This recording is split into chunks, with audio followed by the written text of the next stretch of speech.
Good evening. We have breaking news for you. Votes are being counted right across the Territory right now to decide who will govern the Northern Territory for the next 4 years. It's an unpredictable electoral landscape, as you know, tonight, with Michael Gunner and the Labor team fighting to fend off not only Leah Finocchiaro and the Country Liberals, but the untested threat of former CLP leader Terry Mills and his new Territory Alliance Party. How's it all going to end? Well, we're about to find out together. We'll be bringing you all the breaking results right throughout the evening here on 9. And to make sure you don't miss a single beat, we have the Territory's #1 news team right across the NT tonight to bring us all the twists and turns as they're unfolding. We're in each of the leaders' camps and we'll head there in just a moment. But first I want to bring in my good old sparring partner, Charles Croucher, who's watching the early vote count very closely. Good evening to you, Charles. Look, these are relatively small vote numbers that we are seeing, but let's take a situation right now. I want to kick us off with the seat of Wanguri and Nicole Mannison, and I think we're going to call this already, aren't we? The first seat we will call will go to the Labor Party. Jono, firstly, great to be back in the NT and great to be back on air with you, my friend. But that is the first seat. You can see the numbers coming in there. Nicole Mannison, a very safe candidate, a very safe pair of hands, and certainly one Labor would assume would win. That has fallen that way, and that is the first seat we will call tonight. Pretty healthy swing there, pretty healthy numbers, and particularly seeing the result for Territory Alliance. We know how big an impact they will have on this election, or we assume they will have. The numbers in this seat bear different, and it's trending that way across the Territory. We'll get to that a little later on as well. We will, because at the moment I don't think there's any surprise there that Nicole Mannison will have another term there in Wanguri. I want to bring in the numbers now for Sanderson, and again, no shock at the early numbers coming here. No, good numbers for Kate Ward, and this is certainly but it is a seat that, you know, Labor have to keep hold of, and this could be very much one of those old school Territory elections. You know, the old saying used to be you win the northern suburbs and you win the election. That's a bit of like what we're seeing here, and certainly if the things start to balance up, we know Labor had the landslide last time around. We know things will balance up. That's a good sign though for Labor. When you're holding onto those seats, you simply have to hold on to if they're to keep government. And we will get to Territory Alliance in just a moment, but I know that the party was very keen on Amelia Nuku's chances, so that just goes to show that there in Sanderson, well, that hasn't come to fruition. Let's move on now to Casuarina, and Lauren Moss looks like she's got another 4 years. It does, and even Dr Kelly there running third from Territory Alliance. He was one of the founders of the party along with Terry Mills, one of those people in one of those areas where they would have hoped. Interesting figures, 15% for the Green. You would assume that will help Labor as well. Lauren Moss polling at over 50% on primary votes. Pretty happy with that result as well. And we're also going to call Nightcliff very early. Natasha Files there, of course, the Attorney General, and she's well ahead at the moment. And as you mentioned about the Greens, well, you'd assume preferences there are going to help Natasha. You would, but that's important. That's running second. Running second is the Greens. That's going to push things even further away for the CLP and for Territory Alliance. Natasha Files came in back in that election in 2012, will retain her seat and will play a big role in this government if it continues. And at the moment, at 4-0 on the scoreboard, it's looking in a good state. But of course, this is very early. We know that. And don't you go anywhere, Charles. Go and crunch some more numbers. But I want to take you now to Waratah Football Club in the Gardens now at the Labor function for Michael Gunner's team. Kathleen Gazzola is there and joins us. Kathleen, tell us what's the mood like there right at the moment. Are they feeling confident? Well, Jono, it's probably more optimistic at the moment. There has been a steady stream of people arriving. The numbers that they're predicting is around 15 seats, but there is a little bit of nerves around there given what is the numbers that they do have to reach tonight. The most noticeable arrival has been Deputy Chief Minister Nicole Mannison. She walked through at around 7:30 to a big round of cheers and a hug from former Chief Minister Paul Henderson, who of course she succeeded in the seat of Wanguri. The other areas that Labor really are a bit nervous about are the areas in Palmerston, Brennan and Drysdale, and also Port Darwin. Paul Kirby there up against Toby George and Gary Strachan from the Territory Alliance Party. The seat of Daly, they were also quite confident about trying to take that from the CLP's Gary Higgins. Anthony Veners obviously ran there in 2016. Early looked like Ian Sloan was doing quite well for the CLP, but it seems to be that Labor is focusing on those remote areas of Wardair coming in their favour. Yes, Ian Sloan is in front there at the moment. Just early days, of course. We'll get to that in more detail later in the show, Kathleen. But look, it's been an extraordinary election campaign, interrupted and dominated by COVID-19 and, of course, the injection of the Unknown Territory Alliance. They've really been trying to establish themselves as a serious contender, don't they? And look, where do you see this being won and lost for us tonight? I really think Palmerston is a big area factor for Labor. If they're not able to hold on to their incumbents, that's a really big concern. Naturally, you'd probably expect that Alice Springs would swing back to their traditional heartland of conservative CLP and the like. I think with Territory Alliance, perhaps they thought they might have been getting the cut through a lot more than they expected. They were very confident, as you mentioned earlier, about Amelia Nuku, but Kate Warden, a huge showing there very early on. Yeah, I certainly think there's going to be some concerning times for the Territory Alliance Party at the moment. Thanks, Kathleen. We'll come back to you in just a moment. Go and do some more homework. We'll chat to you soon. I did mention Territory Alliance, of course. They are one of the big unknowns heading into this Northern Territory election. I want to bring in the seat of Blaine. As we know, it is held by the leader of the Territory Alliance in Terry Mills, a former Chief Minister with the Country Liberals. Then he went independent, then formed the Territory Alliance. Charles, speak us through these numbers. They would have to be very, very concerning for Terry Mills. Really concerning times for Terry Mills, and a real question mark on what that means for Territory Alliance. If you look at the smaller figures there, that's the number of votes, and you can see they're up in the hundreds. This is a fair representation. These aren't just one or two small booths. What would be really pleasing for Labor is Mark Turner. They call him Tiny. He's the police officer that Anything has but tidy, isn't he? I'm told, has door-knocked that seat relentlessly. This was one Labor were really hoped for, and when Kathleen then was talking about some of the seats they can give away and lose, if they can pick one up, if they can pluck one out of that independent, out of that Territory Alliance category, it would just be a huge get, a huge gain, and could be a huge issue and a huge factor when it comes to deciding who gets the 13th or 14th seat that makes up government later on. That's a big result and a real worry for Terry Mills. The other thing, John, it would do is show some of the difficulties of being a leader, because you can't focus on your own electorate, and perhaps Terry Mills is learning that now. That's just a huge result, and certainly very, very worrying signs for the Territory Alliance, which brings me to the next seat. I want to bring in Ara Lewin and Robin Lambley, of course, the deputy leader of the Territory Alliance Party. She held this seat quite comfortably, but look, a massive challenge from Damien Ryan, the Alice Springs Mayor. Yeah, Alice Springs Mayor chose to run in this seat over what was probably an easier seat. He left that one for the CLP, something you need to do when you are searching and looking to get so many seats back. A real worry for Robin Lambley there. It will depend on preferences. We know the Green Party has quite a few votes there, as does Jackson Anchors. That's one of those ones that will be here for a long time tonight. Also one of those ones that Territory Alliance need if they're in to be one of those roles where they play a factor. If it becomes a hung parliament, that's a seat they will want, because they may need Robin Lambley to lead the party the way things are looking in Blaine, Jono. Jeff Collins won the seat of Fong Lim, Charles, as we know, for the Territory Labor Party. This time he's standing for Territory Alliance. Tell us, there are the numbers on the screen. I think that the electorate seems to be following the party rather than the personality. Absolutely, and that would hurt coming third too. That's one of those contests where perhaps if Jeff Collins could get himself into second, then the flows from the CLP would go back to him.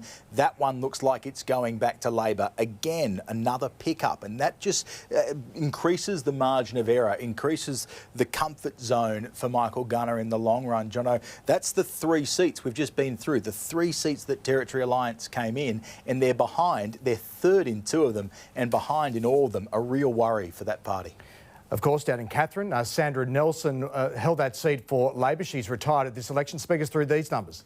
Yeah, this is a fascinating seat. You can see how close it is. That's a lot of votes in, a big percentage, just judging by over 1,000 votes in each. 59% of the vote is in. So we're now at the serious end, and that one looks like it's a race to get in the top two. That's where preferences become an issue. Now, Melanie Usher may have a big role to play. She has CLP alliances in the past. If she is perhaps one of very few, or indeed the only Territory Alliance member, well, then the CLP get on the phone. If they don't win that seat, if Kate Ganley doesn't retain Katherine, the CLP gets on the phone and says to Melanie Usher, if she's the one that retains it, we'll come across, we'll make a caucus, and we might be able to get across the line as a government. We'll keep that one in mind for the rest of the night, Jono.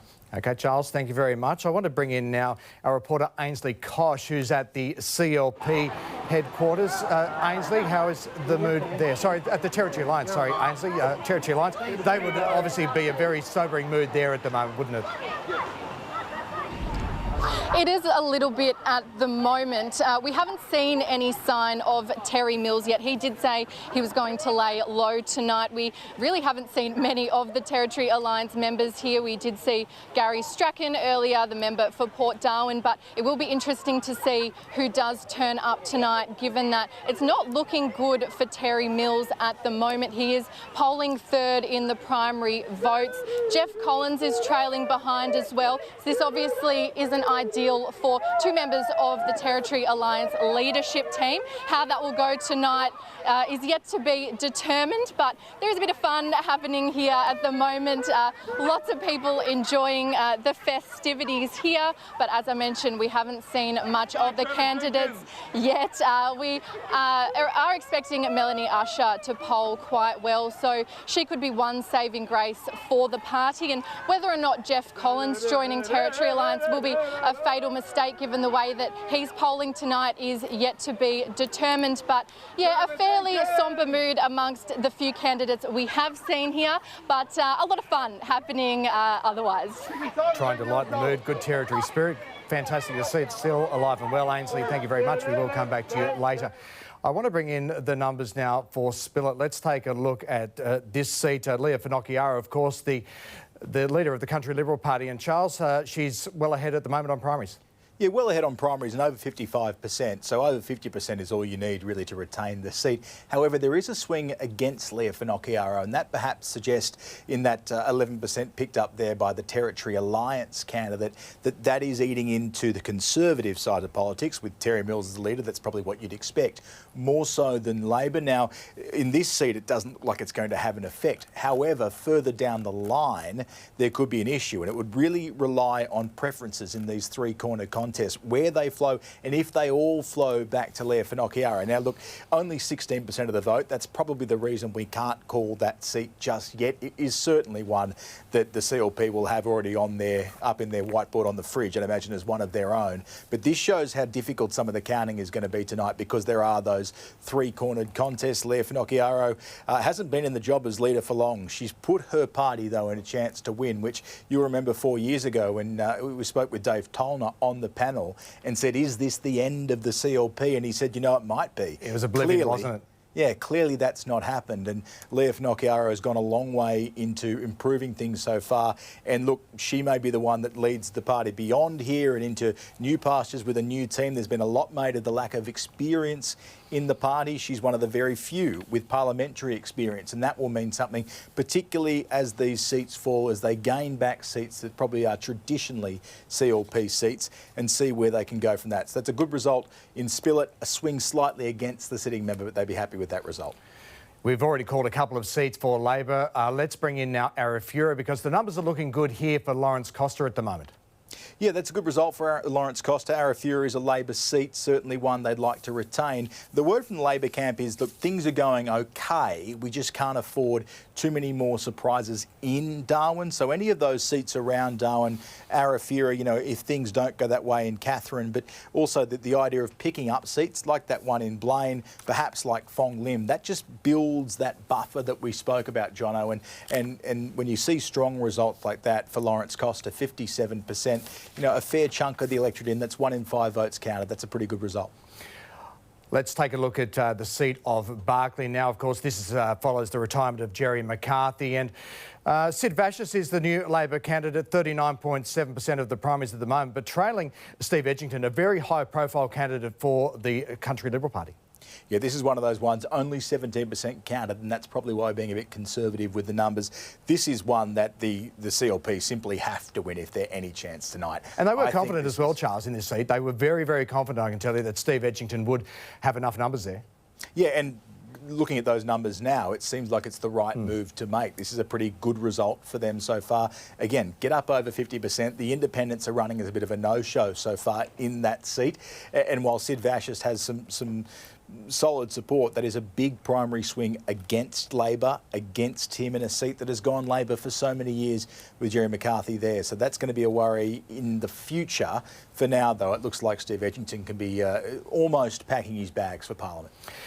Now, the CLP are also looking quite okay at the moment. Again, early days, but Joshua Burgoyne, the numbers for him would be very encouraging at the moment in the Central Australian seat of Breitling, Charles. Yeah, this is that other seat we spoke about down in Central Australia that they chose to run sort of Damien Ryan away from. It's a pretty good result. Two Dales in it, Dale McIver and Dale Wakefield are both standing. Two pretty good candidates. Kim Hopper is having a great result on those early numbers, another independent. So this is one that will go long into the night.